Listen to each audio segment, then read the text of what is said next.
వీళ్ళు మగాల్రా హెడ్. ఎవరి గురించి మాట్లాడుతున్నావు? ఆ యశస్వి కేఎల్ రాహుల్ గురించేనా? అవునరా, వాళ్ళు మగాల్రా హెడ్. ఎవడైనా కోపంగా కొడతాడు, లేకుంటే బలంగా కొడతారు.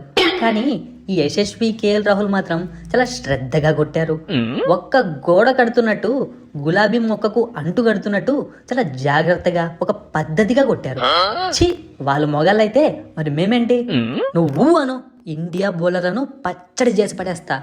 పచ్చడి లేకుంటే సాస్ పోసుకోవచ్చు కానీ వాళ్ళతో పెట్టుకోవద్దురా హెడ్, పరువు పోద్ది. అంటే వాళ్ళ బౌలింగ్లో కొట్టడం నా వల్ల కాదంటావా?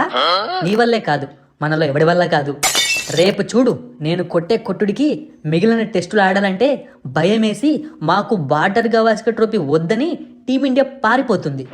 మా బౌలింగు, మా బ్యాటింగు విశ్వరూపం చూశాక కూడా నీకు ఇంకా బల్బు వెలగలేదంటే హెడ్, నీ హెడ్లోనే ఏదో తేడా ఉందిరా. విశ్వరూపం లేదు, తొక్క లేదు. ఏదో లక్కీగా నిన్న నేను అవుట్ అయ్యాను కాబట్టి బతికిపోయారు. లేకుంటే మీకు నేను రిలీజ్కు ముందే పుష్ప 2 సినిమా చూపించేవాడిని. అంత లేదు హెడ్ మామ. నిన్న నేను అవుట్ కాకుండా అవుట్ ఇచ్చారు, లేకుంటే మీకు నిన్ననే మూత మోగిపోయేది. అయినా ఒక్క వికెట్ తీయడానికి రోజంతా గ్రౌండ్లో దేకుతున్నారు మీ వాళ్ళు. ముందు మా పార్ట్నర్షిప్ బ్రేక్ చేసి ఆ తర్వాత మాట్లాడు. చెప్తే విన్నవరా హెడ్? వాళ్ళు మంచి ఊపులో ఉన్నారు, గెలకొద్దురా అని చెప్పాను. నా మాట వినకుండా పచ్చడి పచ్చగడ్డి అంటూ ఎగేసుకొని పోయావు.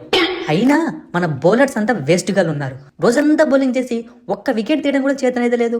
నాకు బాల్ ఇచ్చినా నేనే 2 వికెట్లు తీసేవాడిని. నీ బొందరా, నీ బొంద. నీకిచ్చిన ఒక్క ఓవర్ ఏం పీకావు? 8 రన్స్ ఇచ్చి ఇంతకంటే ఏం పీకలేనో అన్నావు. ఏ ఊకో కమిన్స్, ఫుల్ టైం బౌలర్వి, నీ వల్ల ఏం కాలేదు. ఆ హెడ్ వల్ల ఏమవుతుందే కానీ వెళ్ళి మీ బౌలర్లకు క్లాస్ తీసుకో. నేను వెళ్ళి మా ఛాంపియన్స్ను అప్రిషియేట్ చేస్తా. ఛాంపియన్స్ అంటున్నారంటే నా గురించే ఉంటుంది. బుమ్రా అన్న 2 పొగడ్తలు పొగిడి భుజం తట్టావంటే రేపు డబుల్ సెంచరీ చేసి పడేస్తా.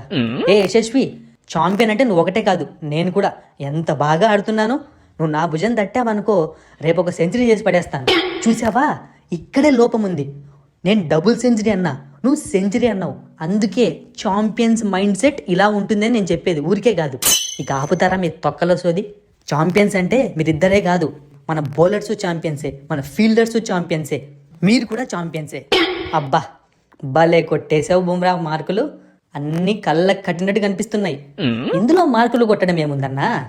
ఒరే, అందరినీ ఛాంపియన్స్ అన్నప్పుడే కదరా కెప్టెన్ లీడరు అంటారు. అదే ఒకరిద్దరిని పొగిడితే పార్షియాలిటీ అంటారు. కెప్టెన్సీ బాగా అలవాటు చేసుకుంటున్నాడు. అవునన్నా, నీకు ఇవన్నీ ఎలా తెలుసు? నువ్వు అంత తోపు కెప్టెన్ కాదు కదా. రే ఏంట్రా పిల్ల బచ్చాగాడివి. ఐపీఎల్లో ఎన్ని సంవత్సరాలు కెప్టెన్సీ చేశా, అప్పుడప్పుడు టీమిండియాలో కెప్టెన్గా కూడా చేశా. నీకు తెలియదులే. అసలు నన్ను మాట్లాడినిస్తారా? మీరే ఇలా వాగుతూ ఉంటారా లోడా లోడా లోడా అని చెప్పి? అంటే మంచి ఊపులో ఉన్నాం కదన్నా, అందుకే మాటలు అవందుకమే బయటకు వచ్చేస్తున్నాయి. సరే సరే, నువ్వే మాట్లాడు.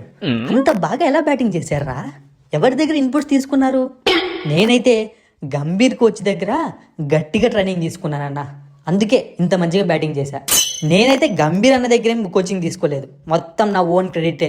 నేనే మంచిగా బ్యాటింగ్ చేశా, అంతా నాదే. ఏంట్రా కేఎల్ రాహుల్, హెడ్ కోచ్ గంభీర్కి క్రెడిట్స్ ఇవ్వవా? గంభీర్ ఎంత కష్టపడుతున్నాడు మీ అందరినీ ట్రైన్ చేయించడానికి. అయ్యో, నీకు అర్థం కావట్లేదా కోహ్లీ?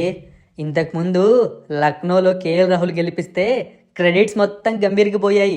అందుకే ఇప్పుడు మళ్ళీ క్రెడిట్స్ ఎక్కడ గంభీర్కి పోతాయని చెప్పి కేఎల్ రాహుల్ నేనేని భుజాలు తడుగుంటున్నాడు. ఓ అదా మ్యాటరు. ఇదిగో కోహ్లీ, మనము సరిగ్గా ఆడలేదనుకో, వీళ్ళతో కంపేర్ చేసి సోషల్ మీడియాలోను డ్రెస్సింగ్ రూమ్లోను మనల్ని ఫుల్గా వేసుకుంటారు. జాగ్రత్తగా బ్యాటింగ్ చెయ్యి. నువ్వు భలే మాట్లాడతావు రోహిత్, ఏదో ఒక టెస్ట్ మ్యాచ్ అన్నట్టు. సెకండ్ టెస్ట్ నుంచి నువ్వే వస్తావు కదా. నేను వస్తాను అంటున్నావు కానీ నువ్వు ఆడతా అని చెప్పట్లేదు, చూసావా? అదే కదా మీ ఇద్దరితో వచ్చిన ప్రాబ్లం. ఒకరి మీద ఒకరు వేసుకుంటారు తప్పితే నేను ఆడతాను మాత్రం చెప్పరు. ఇదిగో బుమ్రా, మేమిద్దరం ఒక మాట మాట్లాడుకున్నాం, ఆడే వరకు గొప్పలు చెప్పుకోకూడదు అని చెప్పి. అందుకే రోహిత్ శర్మ ఒక సెంచరీ, నేను ఒక సెంచరీ కొట్టాకే మేము తొడలు కొడతాం. అంతవరకు సైలెంట్గా కూర్చుంటాం. ఏమోలే అబ్బా, నా కెప్టెన్సీలో నా టీం బాగా పర్ఫామ్ చేస్తోంది, అదే నాకు చాలు.